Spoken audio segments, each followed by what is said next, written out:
আসসালামু আলাইকুম। আজকে অনেকগুলো ইম্পর্টেন্ট মিটিং হয়েছে।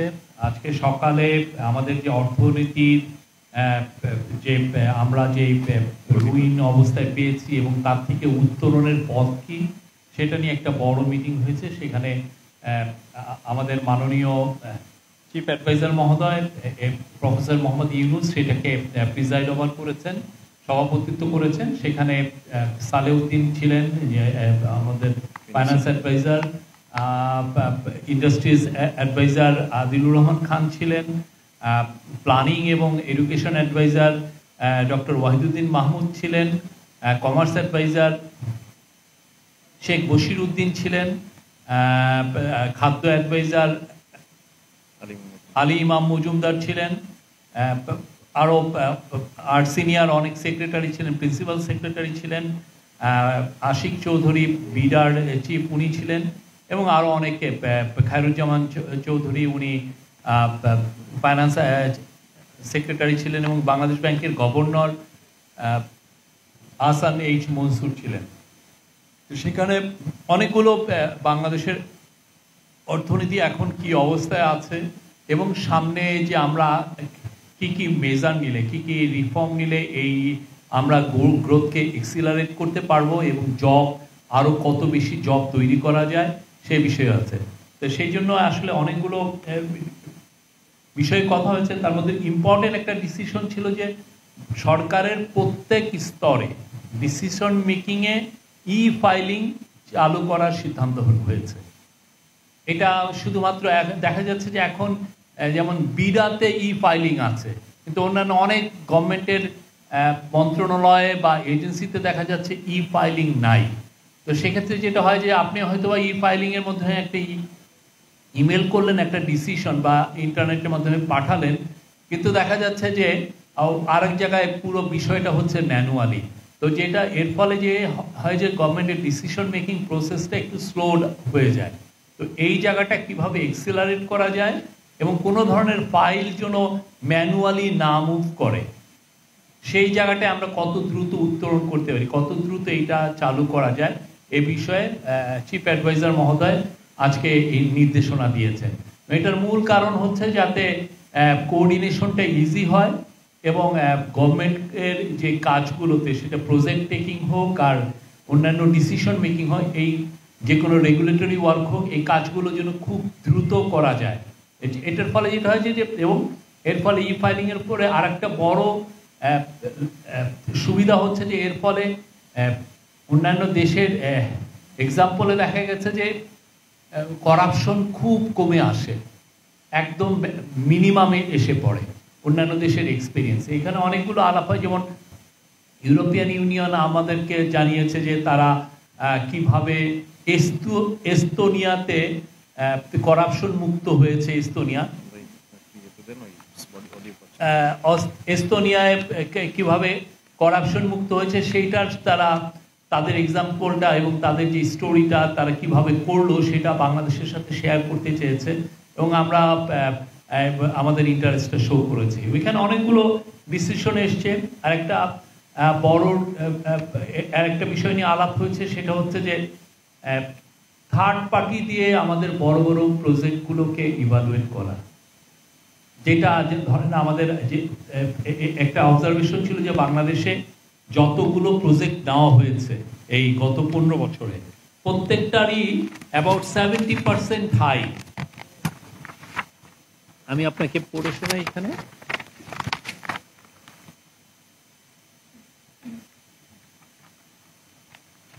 উন্নয়ন প্রকল্প গড়ে 70% ব্যয় বৃদ্ধি ছিল, এটা 2009 থেকে 2023-এর মধ্যে, এবং রাজনৈতিক প্রভাব ও অযৌক্তিক প্রকল্পে ব্যয়ের মাধ্যমে 14 থেকে 24 বিলিয়ন মার্কিন ডলারের সমপরিমাণের অর্থ অপচয় হয়েছে। তো এই জিনিসগুলোর জন্য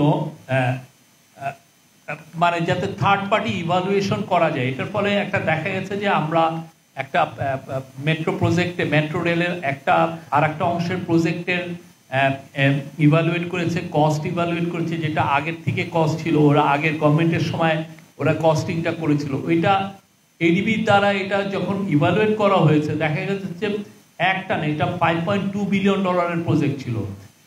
এডিবি এভালুয়েট করে দেখেছে যে এটা $500 মিলিয়ন এখানেই সেভ করা যায়। তো এরকম অনেকগুলো প্রজেক্টের ক্ষেত্রেই এখন এটা নিয়েও চিন্তা ভাবনা হচ্ছে, এটা নিয়ে ডিসকাশন হয়েছে, এবং অন্যান্য অনেক বিষয় আমরা এই আপনাদের এই পুরো সংকট উত্তরণ থেকে আমরা কিভাবে দেশকে আবার মানে এক্সিলারেটেড গ্রোথ আমরা আনতে পারবো সেই জায়গা নিয়ে অনেকগুলো প্রপোজাল এসছে, যেগুলো নিয়ে আলাপ হয়েছে। সেই আলাপের অংশটুকু আমরা আপনাদের সাথে শেয়ার করব আজকে। এছাড়া তো আপনি জানেন যে আজকে কোর কমিটির মিটিং হয়েছে হোম মিনিস্ট্রিতে, সেখানে আমরা অলরেডি ব্রিফিং করেছি। এছাড়া আলজেরিয়ার নতুন রাষ্ট্রদূত এসেছিলেন, উনি প্রফেসর ইউনুসের সাথে দেখা করেছেন। প্রফেসর ইউনুস কে উনি আলজেরিয়া সফরের আমন্ত্রণ জানিয়েছেন, এবং প্রফেসর ইউনুসও আলজেরিয়ার প্রেসিডেন্টকে বাংলাদেশে আসার আমন্ত্রণ জানিয়েছেন। এবং তাদের সাথে বাংলাদেশ আলজেরিয়া, জানেন আফ্রিকার কান্ট্রিগুলোর মধ্যে আলজেরিয়া একটু বেটার, একটু ইকোনমিক্যালি তারা ওয়েল অফ, তো তাদের সাথে আমাদের আরও যাতে ট্রেড এবং ইনভেস্টমেন্টের সম্পর্ক আরও ডিপেন হয় সেই বিষয়ে আলাপ হয়েছে। এনি প্রশ্ন থাকলে আপনারা বলতে পারেন।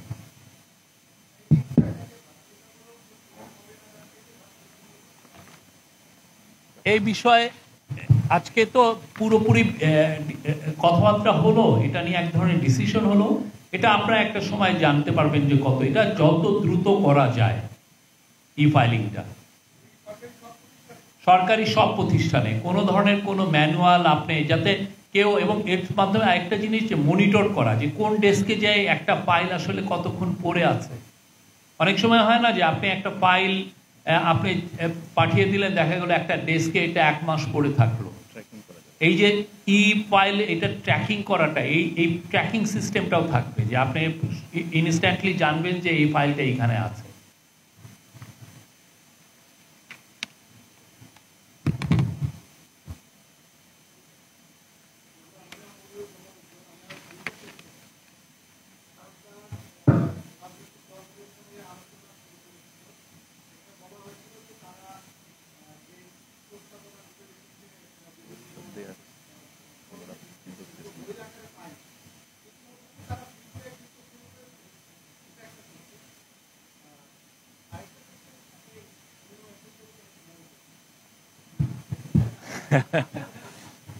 আমাদের তরফ থেকে যে কনসেনসাস কমিশন যেটা করা হয়েছে ইন্টারিম গভর্নমেন্টের চিফ অ্যাডভাইজারের নেতৃত্বে, কনসেনসাস কমিশনের তরফ থেকে আমার যেটা আমি যেটুকু জানি সেটা হচ্ছে যে সবার কাছে এই হার্ড কপিগুলো গিয়েছে রিপোর্টের। ওনারা তো আপনি জানেন লাস্ট মিটিংয়ে ওনারা হার্ড কপিগুলো চাচ্ছিলেন। তো আমরা ইন্টারিম গভর্নমেন্টের কনসেনসাস কমিশন সবার কাছে হার্ড কপি পাঠিয়ে দিয়েছে। এখন ওরা পুরো চিত্ররা বিশ্লেষণ করছেন এই রিফর্মের রিপোর্টগুলো।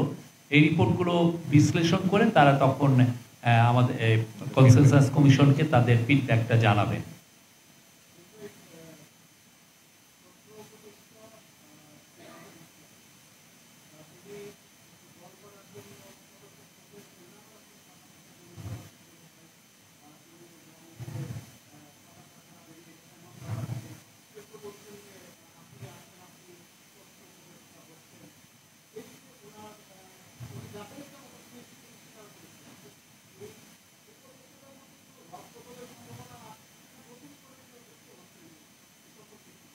আমাদের কাছে ইনফরমেশন এখন পর্যন্ত তথ্য উপদেষ্টা উনি পদত্যাগ করেননি, এটা হলো আমাদের কাছে ইনফরমেশন।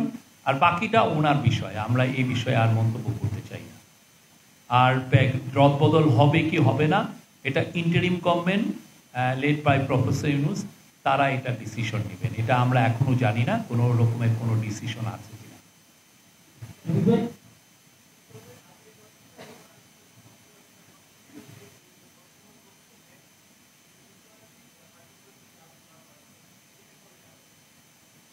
এটা আপনারা খুব শীঘ্রই জানতে পারবেন। কনসেনসাস কমিশন সবার আগে সবার থেকে ফিডব্যাক পেয়ে নিক, আমার মনে হয় আপনাদেরকে তারা জানাবেন।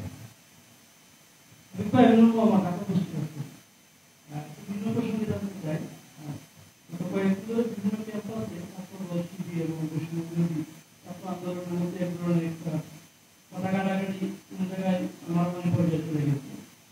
তো এই বিষয়ে সরকারের এখন পর্যন্ত কোনো বক্তব্য আমরা পাইনি। আসলে এই সরকার নিজেদেরকে ছাত্রদের সরকার দাবি করে, সেই জায়গায় সরকারের কোনো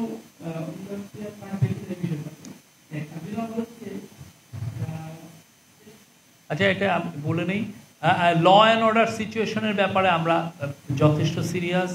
আমরা এটা এই ছাত্রদের মধ্যে কোনো ধরনের কোনো যদি ল অ্যান্ড অর্ডারের কোনো সিচুয়েশন তৈরি হয়, আমরা সেটা অবশ্যই এটা আমরা দেখব এবং এটাকে মানে কোনো ধরনের কোনো আইনের অবনতি হোক এটা আমরা চাই না এবং সেই বিষয়ে আমরা কাজ করছি। আমি জানি আইন শৃঙ্খলার বিষয়ে আপনারা তো অনেক মিটিং করছেন, তারপরে সেটা অবনতি হচ্ছে,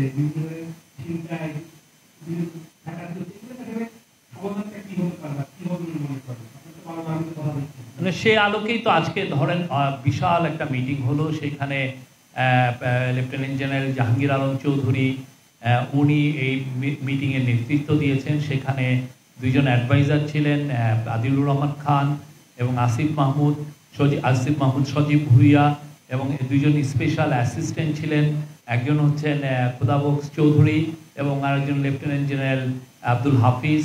তারা ছিলেন, অনেক সেক্রেটারি ছিলেন, পুলিশের আইজি ছিলেন, হোম সেক্রেটারি ছিলেন,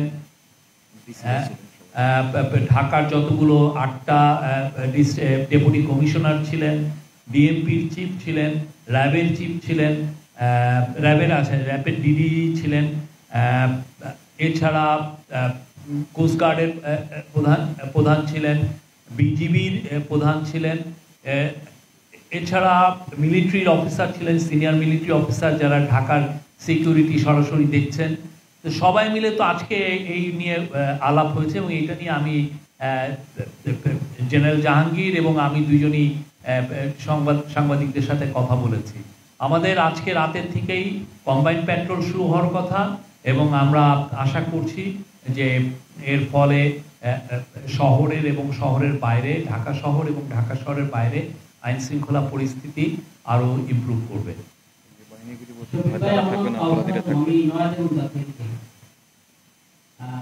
আগামীকাল জামাতের একটা কর্মসূচি আছে, প্রধান উপদেষ্টা কার্যালয় ঘেরাও। তাদের একজন সাবেক শীর্ষ নেতা একে মাঝহারের মুক্তির দাবিতে, আপনারা জানতে এর আগে আমাদের আমি ঘোষণা দিয়েছিলেন যে তাকে মুক্তি না দেওয়া হলে তিনি দিল্লিতে মানে সরকারের জেলে যেতে ইচ্ছুক, একটা ঘোষণা দিয়েছিলেন। এই ব্যাপারে সরকারের অবস্থা থেকে আমরা প্রোটেস্ট করার রাইট সমস্ত পলিটিক্যাল পার্টির আছে, ওনারা প্রোটেস্ট করছেন। আমরা চাই যে এই প্রোটেস্টটা নিয়মতান্ত্রিকভাবে হোক, সেটা এটা বাংলাদেশে এর কারণে যাতে ল অ্যান্ড অর্ডার সিচুয়েশন অবনতি না হয় সেটা আমরা চাই। আর ওনার বিষয়ে যেটা হচ্ছে সেটা জামাতের যিনি লিডার সেই বিষয়ে আমরা বলতে পারি এটা কোর্টের এখতিয়ার, কোর্ট এটা ডিসিশন নেবেন এবং যা হবে কোর্টের জুডিশিয়াল এটা একটা ডিসিশনের বিষয়, তাদের বিষয় এটা তারাই দেখবেন।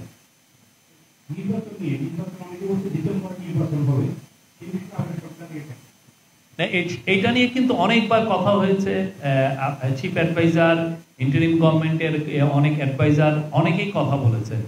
চিফ অ্যাডভাইজার আগে 2টা ডেট বলেছিলেন, একটা হচ্ছে যে ডিসেম্বরের মধ্যে ইলেকশন, যদি কোম রিফর্ম পলিটিক্যাল পার্টিগুলো কোম রিফর্ম চায় তাহলে ডিসেম্বরের মধ্যে ইলেকশন হবে, আর যদি না তারা চান যে না আমরা আরও কিছুদিন থাকি সেক্ষেত্রে ইলেকশন উনি বলেছিলেন যে প্রথমার্ধে হবে। কিন্তু এখানে একটা প্র্যাকটিক্যাল একটা ইস্যু হচ্ছে যে আপনি জানেন যে এপ্রিল মাসের থেকেই কালবৈশাখী এবং ঝড় বৃষ্টির সময় শুরু হয়ে যায়, ফলে এপ্রিলের পরে যখন এপ্রিল পরে জুনে আবার মনসুন শুরু হয়ে যায়, তো ফলে ওই 3টা মাস আসলে ইলেকশনের জন্য অতটা উপযোগী না। তো সেই জন্য আমাদের ধারণা সেটা হচ্ছে যে ইলেকশন ইদার ডিসেম্বরের মধ্যে হবে নতুবা ম্যাক্সিমাম মার্চের মধ্যে।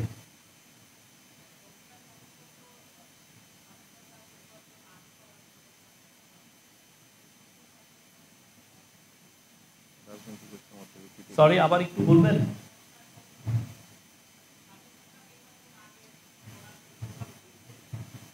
সেক্ষেত্রে এটা নিয়েও বিএনপি বিরোধিতা করছে, তবে অনেক দলে পক্ষে আছে। এটা ইন্টারিম গভর্নমেন্ট প্রফেসর ইউনূসের নেতৃত্বে ওনারা এটা এই বিষয়টা ওনারা দেখবেন। এখনো এই বিষয়টা তাদের এটা ক্যাবিনেটের ডিসিশন। সোফার এই পর্যন্ত এটা কোনো এই ধরনের কোনো আলাপ হয়নি কাউন্সিল অফ অ্যাডভাইজারি মিটিং।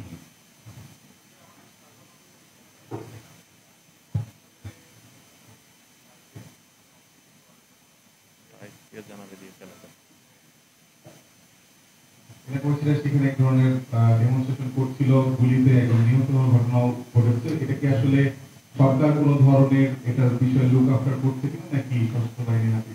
না, এটা আইএসপিআর তো এটা নিয়ে আমার মনে হয় দুইটা স্টেটমেন্ট দিয়েছে, আপনারা দেখেছেন, সেখানে বিস্তারিত বর্ণনা আছে। আর বাকি আপনারা জানতে চাইলে কক্সবাজার পুলিশ আছে, তাদের সাথে কথা বলতে পারেন।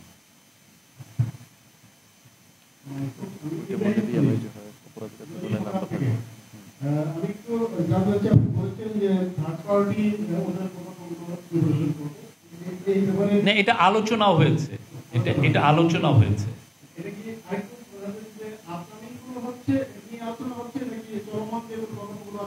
অনেক বাংলাদেশের তো অনেক অনেক বড় বড় প্রকল্প হয়, এবং এই বড় প্রকল্পর ক্ষেত্রে একটা কস্ট একটা বিগ ইস্যু, এবং আমরা গত গভর্নমেন্টের সময় দেখেছি যে কিভাবে কস্টকে বাড়ানো হয়েছে। এখানে আমরা বলেওছি যে মানে কিছু প্রকল্প ব্যয় 70% বেশি। পুরো এশিয়ার মধ্যে বাংলাদেশে একটা রেলওয়ে ট্র্যাক আপনি বসান বা একটা 1 কিলোমিটার রাস্তা করেন, সব জায়গায় দেখা যাচ্ছে যে রাস্তার মানে এই প্রকল্প কস্ট অনেক বেশি। তো যদি আমরা থার্ড পার্টি ইভালুয়েট করে যদি আমরা প্রকল্প ব্যয় কমাতে পারি, সেটা তো বাংলাদেশের সবার জন্য এটা মঙ্গল, ঠিক না? আপনি $500 মিলিয়ন তো কেউ আপনাকে দিচ্ছে না। একটা থার্ড পার্টি আপনি ইভ্যালুয়েশন করে দেখছেন যে $500 মিলিয়ন আপনি কমাতে পারছেন। দ্যাট মিনস কি এক ধরনের ওই প্রকল্পে এক ধরনের পুকুর চুরির একটা আয়োজন হচ্ছিল। তো সেই জায়গায় এই ইন্টারিম গভর্নমেন্টের ডিসিশন হচ্ছে যে বড় বড় প্রকল্প যেটা সত্যিকার অর্থে এটার কস্টটা পুরো পুঙ্খানুপুঙ্খভাবে এটা নিরূপণ করা উচিত, সেগুলোর ক্ষেত্রে থার্ড পার্টি যদি কারো কাছ থেকে দিয়ে কোনো এটা কাউকে দিয়ে যদি এটা ইভালুয়েট করানো যায়, সেক্ষেত্রে অনেক ক্ষেত্রে হয়তো কস্টটা কমে আসবে।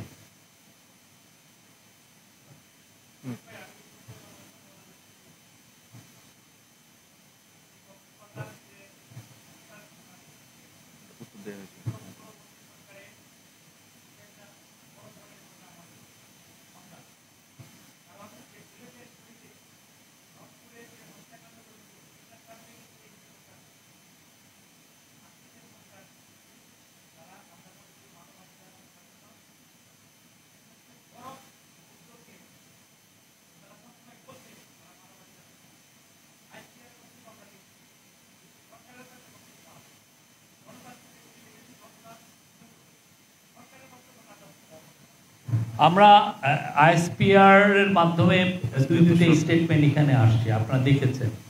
এটা একটা ল অ্যান্ড অর্ডার সিচুয়েশন ছিল, সেই সময় এই ঘটনাটা ঘটেছে। আর এইখানে যে কোনো মৃত্যুর ক্ষেত্রে যেটা হয় যে ওইটা ইনভেস্টিগেট করা হয়, এটা ইনভেস্টিগেট করা হবে। কিন্তু আর আপনি সত্যিকার অর্থে এটার সাথে রংপুরের ঘটনা মিলানোর কিছু নাই, সেটা ছিল ঠান্ডা মাথায় খুন, আমরা সবাই দেখেছি।